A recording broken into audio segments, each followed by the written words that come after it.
Assalamualaikum warahmatullahi wabarakatuh. Perkenalkan, nama saya Abigana Azura, NIM J500-200-135. Di sini saya akan menjelaskan tentang anatomi ren dan uretra.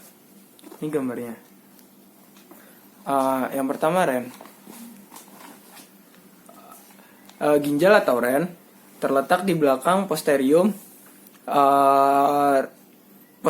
postritoneum retroperitoneal di kanan kiri kolumna vertebralis serta dikelilingi oleh jaringan pengikat fibrosa dan jaringan lemak adiposa dengan ukuran ren panjang 11,5 cm, lebar 5-8 cm dan tebal 3 cm. Organ ini tidak tertutupi peritoneum. Ginjal atau ren terdapat dua dalam tubuh manusia, yaitu ren dextra dan ren sinistra. Pertama kita akan bahas skeletopis ren dan facies ren. Pertama ada skeletopis ren. Skeletopis ren dextra kanan lebih rendah daripada ren sinistra yang sebelah kiri. Karena ren dextra tertekan oleh hepar. Pada hepar, penekanan ini akan membentuk impressio renalis. Bangunan di atas ren, baik dextra maupun sinistra, adalah glandula suprarenalis. Letaknya setinggi vertebra torakal 12 dan vertebra lumbal 3. Sedangkan ren sinistra setinggi vertebra torakal 11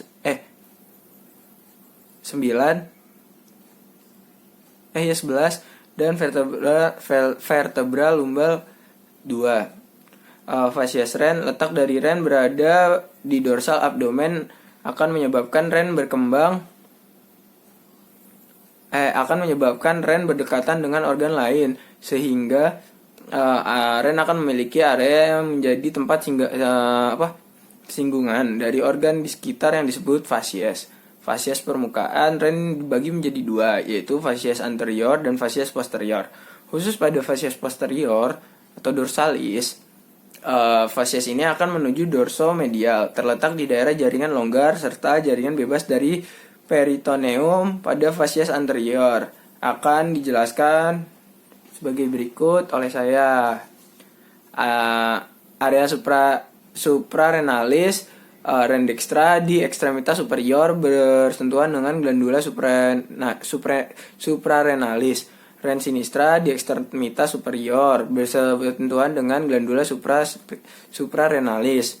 Area hepatika ren dextra di sebelah lateral bersentuhan dengan hepar, sedangkan sinistra tidak ada.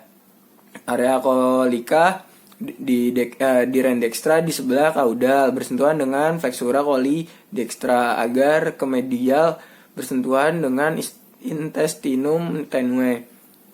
Di ren sinistra di sebelah inferior bersentuhan dengan flexura coli sinistra. Sedangkan area pankreatikanya di dextra tidak ada, sedangkan di sinistra di sebelah medial bersentuhan dengan korpus pankreas. Area gastrika juga tidak ada pada dextra, sedangkan sinistra di sebelah superior dari area pankreatika bersentuhan dengan facies posterior ventriculus. Area duodeni ren dextra itu di sebelah medial bersentuhan dengan pars descendens duodeni. Pada sinistra tidak ada. Lalu area jejunalis pada dextra tidak ada. Pada sinistra di sebelah inferior area pankreatika bersentuhan dengan jejunum. Area linalis pada dextra tidak ada, sedangkan pada sinistra di sebelah lateral dan sebagian anterior bersentuhan dengan lien. Sistem fascia. Permukaan parenkrim ginjal ditutupi oleh kapsula fibrosa, ren dilapisi juga oleh kapsula adiposa bersamaan dengan glandula suprarenal yang kemudian dilapisi oleh fascia renalis. Lembar yaitu fascia renalis dan fascia retrorenalis, sehingga kapsula adiposa terbagi menjadi dua, yaitu perirenal fat dan pararenal fat. Satu kapsula fibrosa paling dalam, jaringan ikat fibrosa yang langsung berhadapan dengan parenkrim ren. Kapsula adiposa, jaringan lemak pada ren yang terbagi menjadi dua oleh fascia renalis. Yang ketiga ada fascia renalis, fascia gerota. Selanjutnya ada struktur luar ren.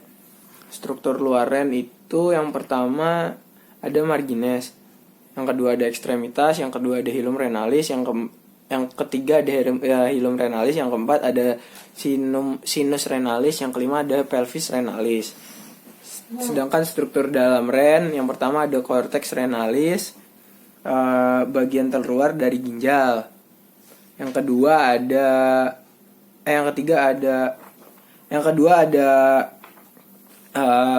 medulla renalis, yang ketiga ada nefron. Yang terakhir ada nefron. Nefron merupakan unit fungsional paling kecil dalam ren.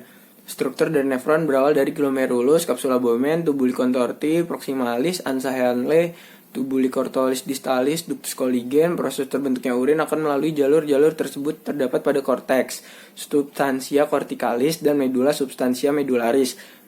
Lalu ada sistem calyx mayor, struktur lanjutan dari calyx minor yang bersatu. Sedangkan calyx minor berbentuk mangkok. Masing-masing calyx terhubung langsung dengan satu atau lebih papilla renalis.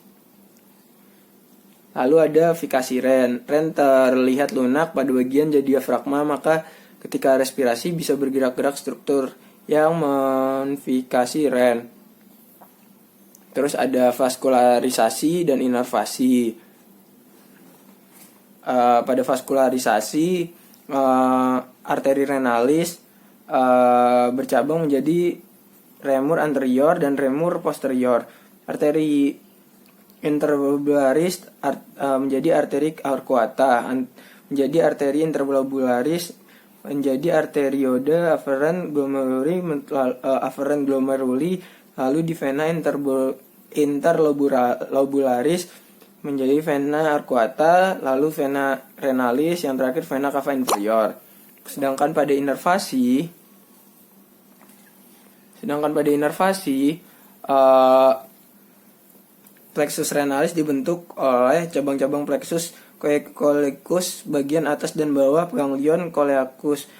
Lalu ada plexus aorticus, terus ada nervus splagicus mayor, nervus splagicus minor. Pada uretra, selanjutnya ureter. Ureter adalah ductus maskular yang dengan panjang 25-39 cm dengan lumen sempit yang membawa urin dari ren menuju vesika urinaria. Ureter bermula dari apex pelvis renalis yang keluar dari hilum renalis. Kemudian ureter masuk ke pelvis dengan menyilang pada bifurcatio arteria iliaca communis di depan artikulo sacroiliaca. Kemudian ureter berjalan ke bawah pada dinding lateral pelvis menuju daerah spina ischiada dan berbelok ke depan untuk masuk ke angulus lateralis vesica urinaria. Struktur ureter pertama adalah lapisan ureter. Ureter memiliki 3 lapisan dinding. Yang pertama ada tunica fibrosa, yang kedua ada tunica muscularis, yang ketiga ada tunica mucosa. Konstruksi ureter yang khas itu pada taut ureter dengan pelvis renalis.